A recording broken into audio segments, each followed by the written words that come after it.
જામનગર જિલ્લાના flood control room દ્વારા ગઈકાલના અને આજના વરસાદના આંકડા જાહેર કરવામાં આવ્યા છે. અત્રે ઉલ્લેખનીય છે કે ગઈકાલે શુક્રવારે રાત્રે 12 વાગ્યાથી માંડીને રાત્રિના 2 વાગ્યા સુધીમાં અડધા ઇંચ જેટલો એટલે કે 11 mm વરસાદ વીજળીના કડાકા ભડાકા સાથે વરસ્યો હતો. આ સમયે ધ્રોલ અને કાલાવડમાં તેમજ જામજોધપુરમાં પણ વરસાદના હળવા છાંટા પડ્યા હતા. એ અગાઉ ગઈકાલે શુક્રવારે રાત્રે 10 થી 12ની વચ્ચે જામનગર અને જામજોધપુરમાં તથા રાત્રે 8 થી 10ની વચ્ચે કાલાવડમાં વરસાદના હળવા છાંટા પડ્યા હતા.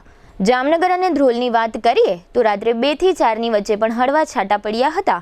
આ ઉપરાંત આજે સવારે 4 થી 6ની વચ્ચે કાલાવડમાં અડધા ઇંચથી વધુ વરસાદ પડ્યો હતો. ત્યારબાદ આજે શનિવારે સવારે 6 થી 8ની વચ્ચે જામનગરમાં ઝરમર અને ધ્રોલમાં હળવા છાંટા પડ્યા હતા.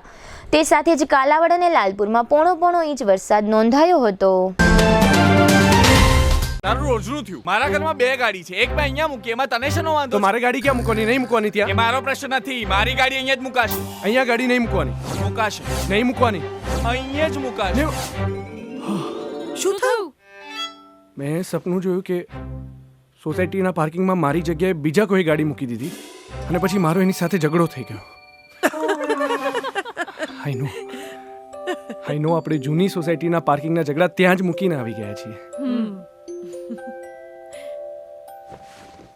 સાચું કહું બેટા, તે આજે નવું ઘર લીધું છે ને, ત્યાં આપણા બધાના મનને શાંતિ મળે એ માટે બધું જ છે. આપણે બધા અહીંયા આવીને બહુ જ ખુશ છીએ. મમ્મી, તમે અને પપ્પા હંમેશા શું કહેતા? ઘર એને કહેવાય કે જ્યાં બધાની ખુશી સમાયેલી હોય.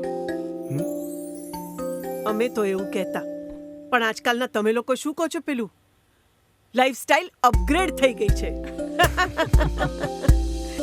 નિકુંજ બાનુગરિયા ગ્રુપ આપી રહ્યું છે જામનગરને એક નવી ઓળખ. High rise buildings, multiple amenities, allotted parking space અને બીજું ઘણું બધું.